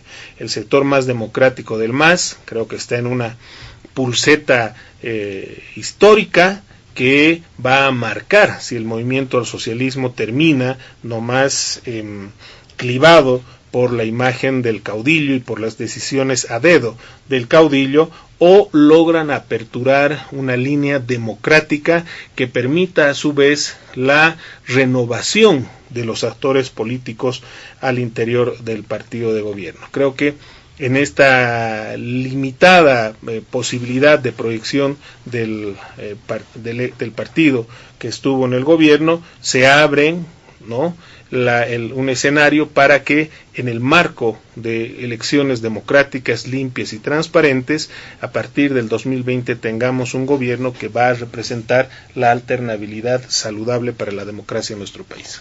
Muy bien, muchas gracias, don José Luis Bedregal. ¿Qué nos tiene que decir don Luis Eduardo Siles en torno a la situación en el movimiento al socialismo? Recordemos hace algunos días, ¿verdad?, cuando se dio un cruce de palabras entre el senador Aguilar y el diputado Flores, esto por el tema que se dio en la Asamblea Legislativa, cuando se aceptó la renuncia de Morales y García Linera. Esto provocaba una pelea interna. ¿El movimiento al socialismo estará dividido? ¿Cómo ha visto don José Luis, don Luis Eduardo Siles? ¿Y cómo ve además las proyecciones políticas? Don José Luis Bedregal decía, las proyecciones son limitadas para el movimiento al socialismo. ¿Será así? ¿El movimiento al socialismo ya no será el que otrora manejaba el expresidente Evo Morales? Una puntualización previa.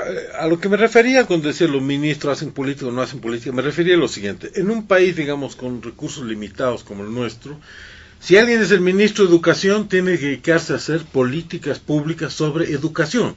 Si alguien es el ministro de Agricultura, tiene que dedicarse a hacer políticas públicas sobre agricultura. Y si alguien es el ministro de Gobierno, se dedica a los temas de seguridad nacional, a la policía, que no hay delincuentes, etc. No se dedican porque el tiempo del ministro también es tiempo público, digamos, y el ministro es empleado de todos nosotros, ¿no es cierto? No es empleado del presidente, no es empleado de todos los ciudadanos. No se dedican a andar ofreciendo, digamos, granjerías para que apoyen a un candidato encima del propio gobierno. Eso no es correcto que lo hagan, digamos. Cuando hagamos, digamos, un país, como decía Pastensor, una nación de verdad, ese tipo de cosas van a estar claramente delimitadas. Los políticos harán política y los ministros harán políticas públicas en sus áreas. Bueno, yendo al tema concreto, yo creo que el MAS, creo que la disyuntiva, la dicotomía que establece José Luis es correcta. Hay como el sector terrorista del MAS y el sector democrático, aunque cuesta a veces distinguirlos, no sé, porque sabemos que muchos de ellos son personas sumamente solapadas, no sé si son terroristas que hablan como democráticos o son democráticos que son capaces de hacer terrorismo. Don Evo Morales pertenece definitivamente a la línea de los terroristas, ¿no es cierto? Porque él manda cerca de las ciudades, habla de milicias armadas, etc.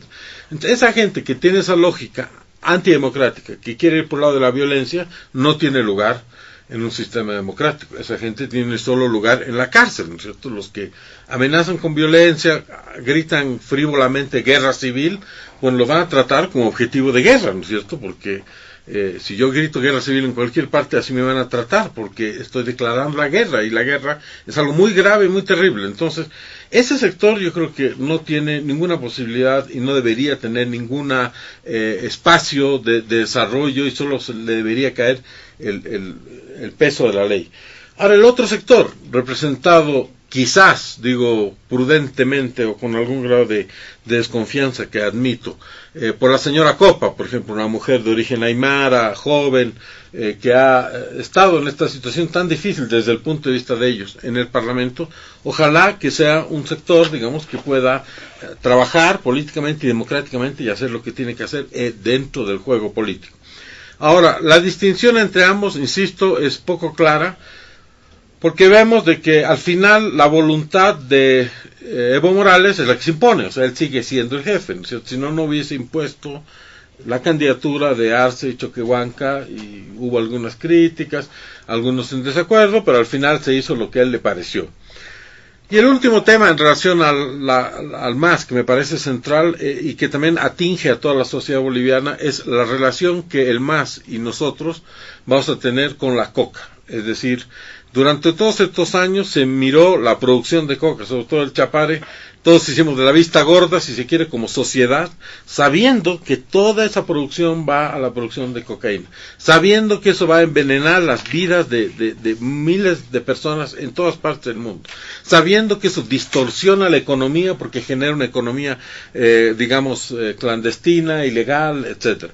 Bueno, entonces, ahora que hay un cambio, tenemos que definir una política pública en relación al tema de la coca, que no puede ser seguir haciéndose de la vista gorda, porque esto está contaminando además las capas freáticas de todo el centro de Bolivia. Eso es un estudio que he visto el otro día que es absolutamente impresionante, porque no solo la coca es una planta dañina para el medio ambiente, sino que todos los residuos de la fabricación de cocaína se vacían, y eso hace más contaminación que muchas empresas mineras. Bueno, son muchos temas, pero de alguna manera la identidad masista ha estado ligada al tema de la coca, y esa es también la principal acusación, y probablemente también lo que debilitó mayormente al gobierno, ¿no?, anterior. Todos estos nexos reales o supuestos con los carteles de la droga, con el tráfico a Venezuela, con el tráfico incluso a Cuba, ha habido denuncias, hay libros escritos, en fin. Entonces es un tema que tiene que ser definido por ellos mismos y por nosotros como sociedad boliviana.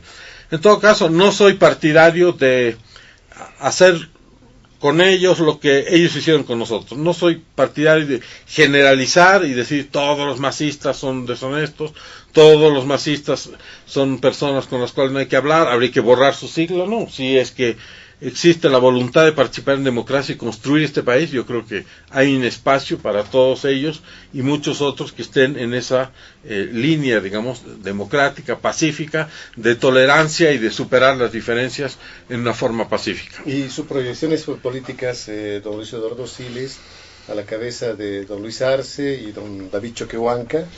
Yo creo que las encuestas muestran que supuestamente una candidatura masista sin nombres tenía alrededor del 20%, yo creo que eso es bastante optimista. Yo creo que están ahí, que van a tener una votación, pero yo no creo que sean de ninguna manera la amenaza que Evo Morales era en la anterior elección.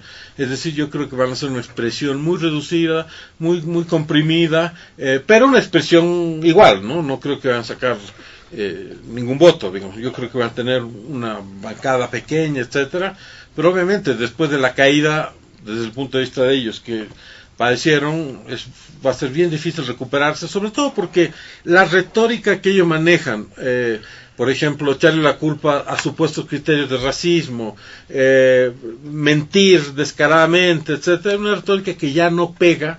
La sociedad boliviana ha cambiado y todos esos venenos que ellos utilizaban para confrontarnos ya no sirven, ya no son de utilidad. Entonces ellos ya no tienen un discurso que se ajuste a la verdad, y la gente se ha dado cuenta de eso. Yo creo que ahí es realmente difícil para ellos mantener una consistencia retórica y política.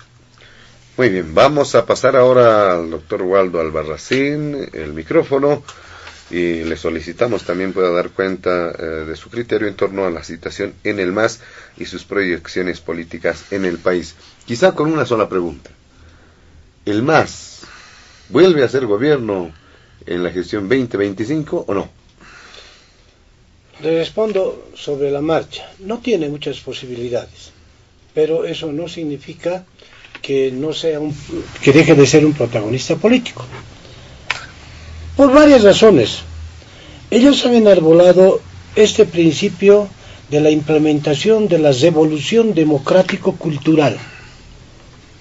Así, en términos sencillos, podríamos preguntarnos: ¿qué revolución hicieron democrática? ¿Han mejorado la democracia? No, ¿no es cierto? Eso lo puede responder cualquier ciudadano. Si yo le pregunto como periodista, ¿qué mejoras democráticas ha visto en el MAS en estos 13, 14 años? Ninguno. ¿Han generado independencia de poderes? No, más bien han subordinado los poderes al órgano político.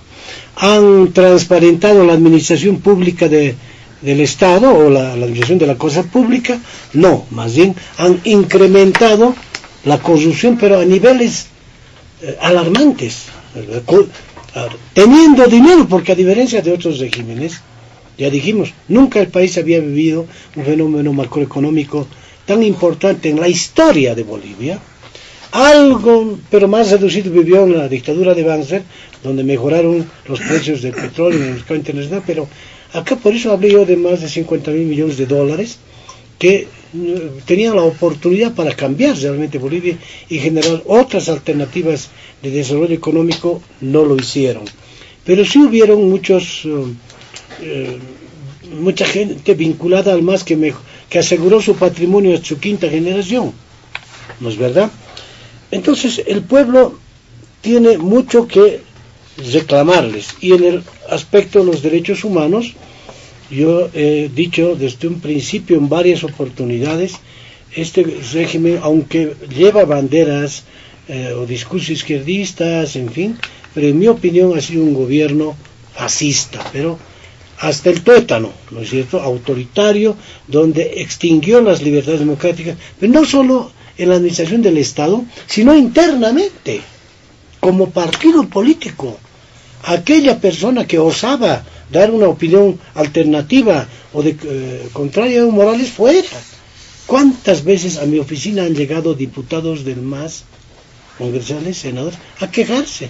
Y no con los compromisos de que no lo diga públicamente, pero no ponían ni siquiera la posibilidad de dar una opinión pública diferente a la de Evo Morales. ¿Cuántos periodistas han venido a buscarme cuando estaba de defensor del pueblo?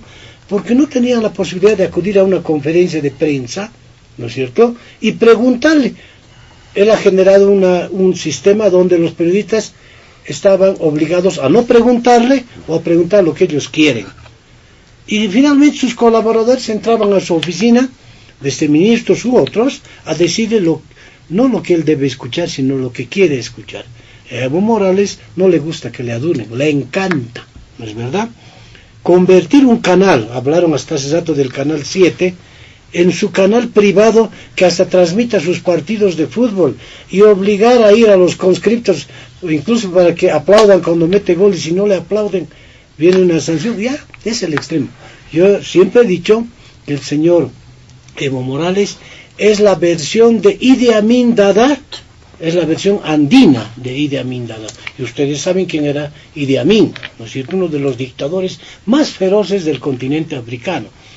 Entonces, esa pesadilla de tantos años ha pasado, pero eso no significa que se haya extinguido. Por eso vuelvo en principio.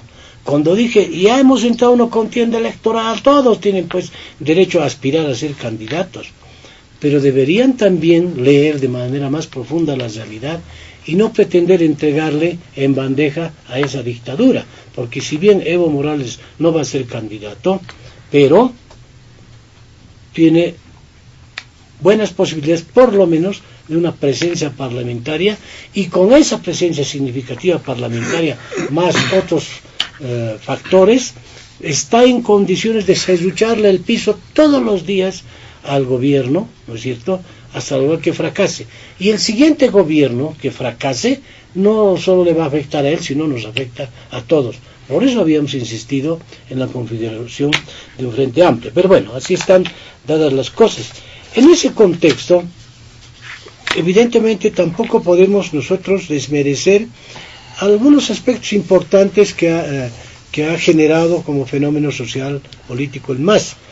En todos estos años de democracia, ya 4 décadas, lamentablemente los otros partidos no tuvieron tampoco ni la voluntad política de generar procesos de cualificación democrática, ¿no es verdad?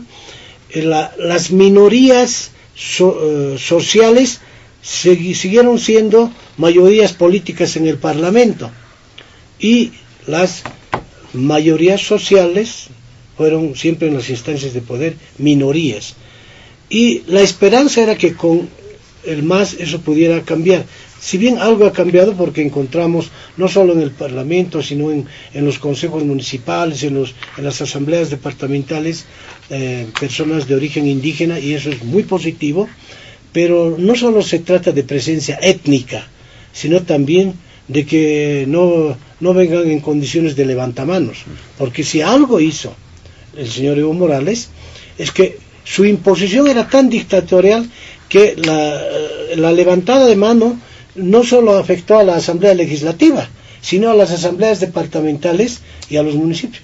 Y saben que quiero resaltar lo que dijo Evo Morales, está en las cámaras, ustedes lo han de vivir varias veces. ¿Qué dijo? A las alcaldías que no sean del MAS, no les vamos a dar plata, que se mueran, ¿no es cierto? Y la plata que les teníamos que dar a ellos les vamos a dar a las alcaldías masistas. ¿Qué estaba diciendo con eso? Que los más de 300 municipios se mueran de hambre, aquellos por solo el delito de no ser masistas.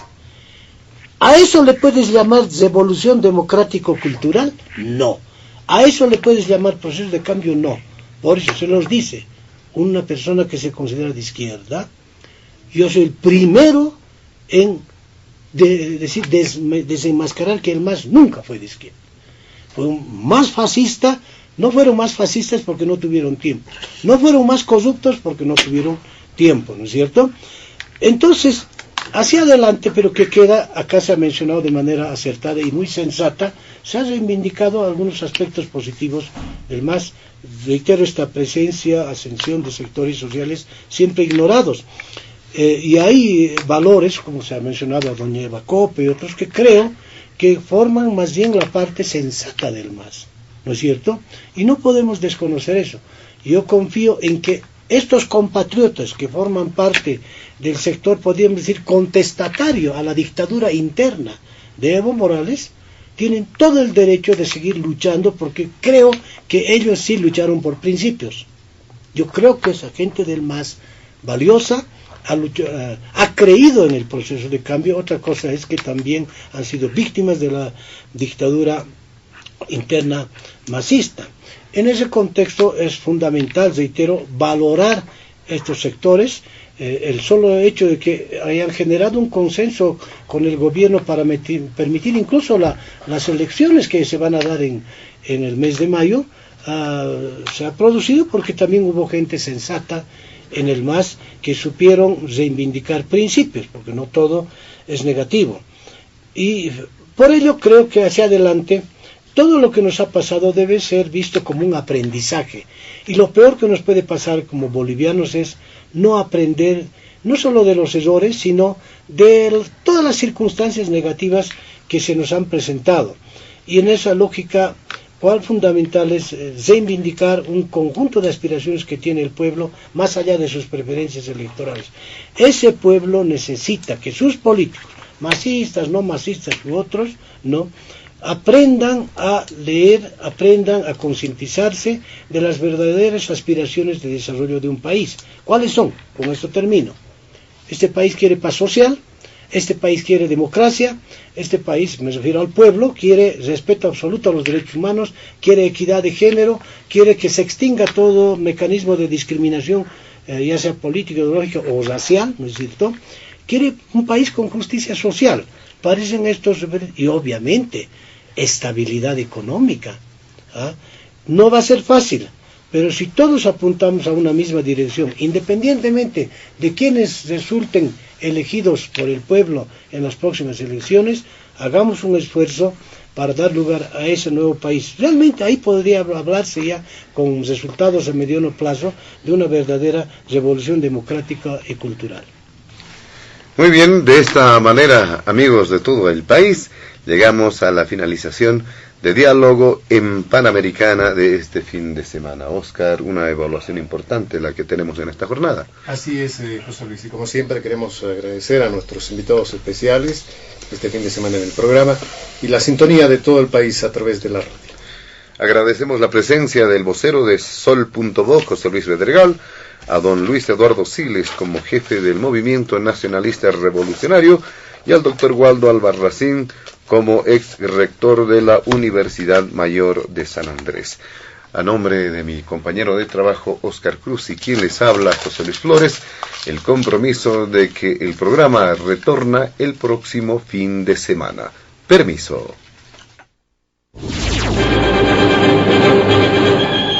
Diálogo en Panamericana.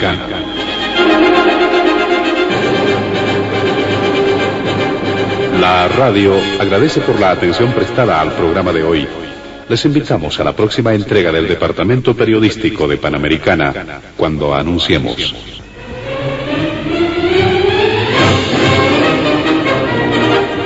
Diálogo en Panamericana.